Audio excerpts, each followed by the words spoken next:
اللہ جس مہینے میں رحمتوں کے دروازے کھول دیتا ہے، عبادت سے ساری دنیا کا ماحول روحانیت کا احساس کراتا ہے، یہی مہینہ رمضان کہلاتا ہے۔ رمضان اسلامی مہینے کا 9واں مہینہ ہوتا ہے۔ اس کا نام بھی اسلامی کیلنڈر کے 9ویں مہینے سے بنا ہے۔ یہ مہینہ اسلام کے سب سے پاک مہینوں میں شمار کیا جاتا ہے۔ رمضان کی اسلام میں کیا اہمیت ہے، اس کا اندازہ اس بات سے لگایا جا سکتا ہے کہ اس مہینے میں ہی آسمان سے اللہ کی کتاب قرآن شریف نازل ہوئی تھی اور اس مہینے کو سبھی مہینوں کا سردار قرار دیا گیا ہے۔ خود رمضان المبارک کا اللہ تبارک و تعالیٰ نے قرآن مجید میں سورہ بقرہ پارہ نمبر 2 میں تعارف کرایا ہے، شہر رمضان الذی انزل فیہ القرآن ھدی للناس وبینات من الھدی والفرقان، یعنی رمضان المبارک کا مہینہ وہ ہے جس میں قرآن مجید نازل کیا گیا جو لوگوں کے لیے سراپا ہدایت ہے۔ ظاہر سی بات ہے، قرآن مجید سب سے عظیم کتاب اللہ کی طرف سے نازل کردہ ایک عظیم تحفہ ہے جو پوری انسانیت کے لیے ہدایت ہے۔ تو جس مہینے میں قرآن مجید نازل ہوا ہو وہ مہینہ خود ہی عظیم ہو جاتا ہے، اس لیے کہ قرآن مجید جس مہینے سے اس کی نسبت جڑ گئی اس مہینے کا مقام بدل گیا، اس مہینے کا نام بدل گیا۔ اسی لیے کہا جاتا ہے سید الشہور شہر رمضان، کہ تمام مہینوں کا جو سردار ہے وہ رمضان کا مہینہ ہے۔ جس طرح تمام راتوں میں سب سے فضیلت والی رات شب قدر ہے، تمام دنوں کا سردار جمعہ کا دن ہے، اور تمام کتابوں کی سردار قرآن مجید ہے، اسی طرح تمام مہینوں کا سردار یہ اسلامی اس سال کا 9واں مہینہ رمضان المبارک کے تمام مہینوں کا سردار ہے، کیونکہ اس کی سب سے افضل رات شب قدر میں اللہ تبارک و تعالیٰ نے قرآن مجید کو لوح محفوظ سے آسمان دنیا پر نازل فرمایا۔ تو جس مہینے میں قرآن مجید کا نزول ہوا، قرآن مجید کے نزول کی برکت سے اس مہینے کی عظمت بڑھ گئی، اس مہینے کا مقام بدل گیا، اس مہینے کا نام بدل گیا۔ بھارت میں اس بار 6 جون کو رمضان کا چاند دکھا اور پہلا روزہ 7 جون کو رکھا گیا۔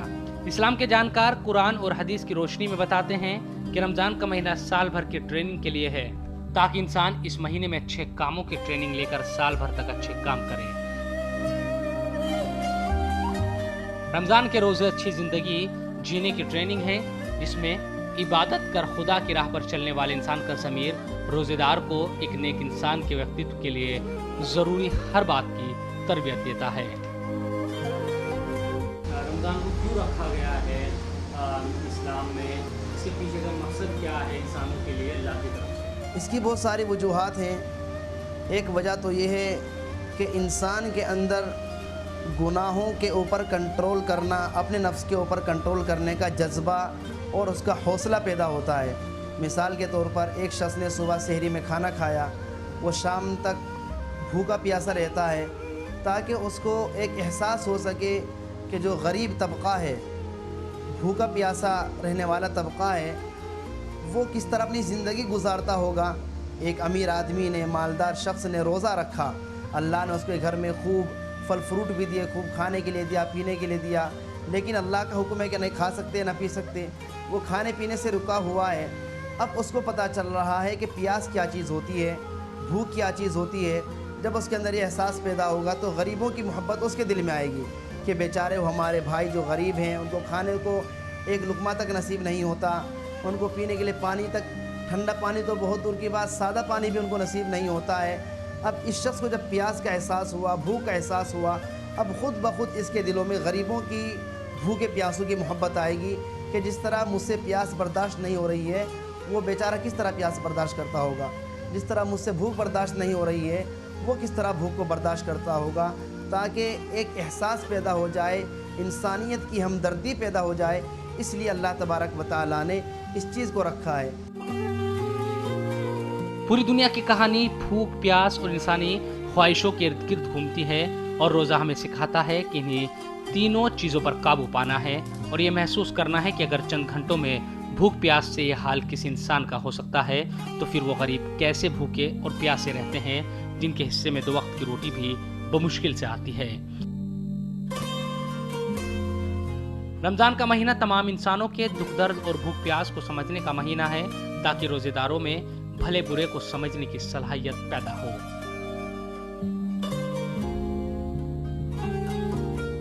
یہ روزے اس وجہ سے ہیں، ایسا نہیں کہ صرف امت محمدیہ پر روزے فرض کیے گئے ہیں، بلکہ اس سے پہلے بھی امتوں پر کسی نہ کسی شکل میں روزے فرض کیے گئے تھے۔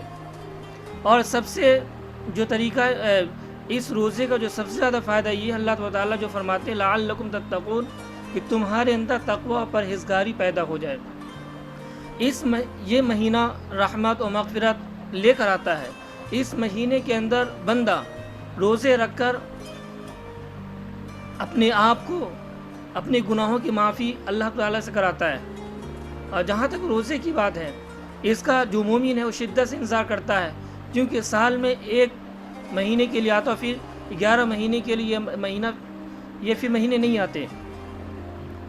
جب روزہ آتا ہے تو مومن خوش دلی سے اس کا استقبال کرتا ہے، چاہے گرمی جتنی بھی ہو، گرمی کی شدت جتنی بھی ہو، لیکن جب کسی چیز کو کرنے کا جذبہ ہوتا ہے، جب اللہ کا حکم سمجھ کر اس چیز کو کرتا ہے تو تمام پریشانیاں اسے خود بخود دور ہو جاتی ہیں۔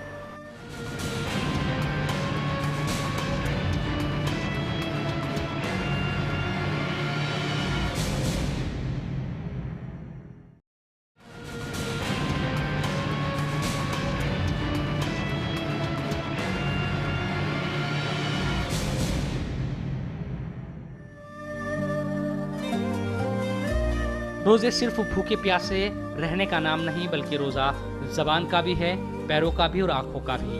اگر روزہ رکھ کر کوئی جھوٹ بولتا ہے، آنکھوں سے غلط چیز دیکھتا ہے، پیروں سے غلط کام کرنے کے لیے قدم اٹھاتا ہے تو اس کا روزہ کمزور ہو جاتا ہے۔ روزوں کے دوران نہ غلط دیکھنا ہے، نہ سننا ہے، نہ ہی غلط جگہ پر چل کر جانا ہے، اور یہی روزے کا اصلی مقصد بھی ہے۔ خود اسلام کے جانکار کہتے ہیں کہ روزے رکھنے کا اصل مقصد محض بھوک پیاس پر قابو رکھنا نہیں، بلکہ روزے کی روح دراصل خود پر قابو کرنا اور اللہ کے لیے ہمیشہ اچھے اور سچے راستے پر چلنا ہے۔ اصل میں یہ روزے ہیں، ہر امت پہ اللہ نے جو بھی نبی ہوئے ہیں، ہر امت پہ اللہ نے مطلب روزے فرض کیے ہیں۔ اسی طریقے سے امت محمدیہ ہے جو اس کے اوپر بھی اللہ پاک نے روزے فرض کیے ہیں۔ تو اس کی ایک تو یہ ہے کہ اللہ کا خوف پیدا ہوتا ہے، یعنی اللہ کا خوف پیدا ہوگا تو آدمی، یہ ایک قسم کا ٹریننگ ہے۔ یہ رمضان کا مہینہ جو ہوتا ہے پورے 11 مہینے میں اس پہ عمل کرنا، اس ٹریننگ پہ، کیونکہ اس میں بھوک اور پیاس، جس سے کہ ہمیں غریبوں کی اور جو دوسرے نادار ہیں، غریب بیوہ ہیں، یتیم بچے ہیں، ان کی بھوک کا بھی احساس ہو، اور اسی طریقے سے پیاس کو جو پیاسے ہیں ان کی پیاس کا احساس ہو۔ تو اللہ کا جب ڈر اور خوف ہوگا کہ بھائی قیامت میں ہر آدمی کو یعنی حساب دینا ہے اپنا، تو آدمی برے کاموں سے بچے گا اور دوسروں کو جو غریب ہیں ان کا خیال رکھے گا۔ تو یہ احساس ہوتا ہے تو گرمی اور پیاس کو مطلب آدمی برداشت کر لیتا ہے۔ دیکھیے، اللہ نے روزے فرض کیے ہیں، گرمی ہو چاہے سردی ہو چاہے برسات ہو، روزے تو ہر حال میں جسے رکھنا ہے تو وہ رکھے گا انشاءاللہ۔ اور رہا پیاس کی بات، جب انسان کسی چیز کو ارادہ کر لیتا ہے، اللہ نے فرض کیا تو روزہ تو پیاس تو لے کے، کہ پچھلے سال بھی گرمی بہت زیادہ تھی، شدت تھی، 2-3 روزے گرمی میں شروع کے بہت زیادہ ہوئے، مگر اللہ نے موسم پھر ٹھنڈا کر دیا، تو دھیرے دھیرے ایسی عادت پڑ جاتی ہے۔ جیسے انسان اس چیز کو کام کرنے کا ارادہ کرتا ہے تو ویسے ہی عادت پڑ جاتی ہے۔ روزہ گرمی کا ہو یا سردی کا، بچے بڑھے سب رکھتے ہیں۔ اس بار بھی یہی عالم ہے، اور رمضان کے اس مقدس مہینے میں لوگ روزہ رکھ رہے ہیں۔ نہ ان پر گرمی کا اثر ہے اور نہ ہی پیاس کی شدت کا۔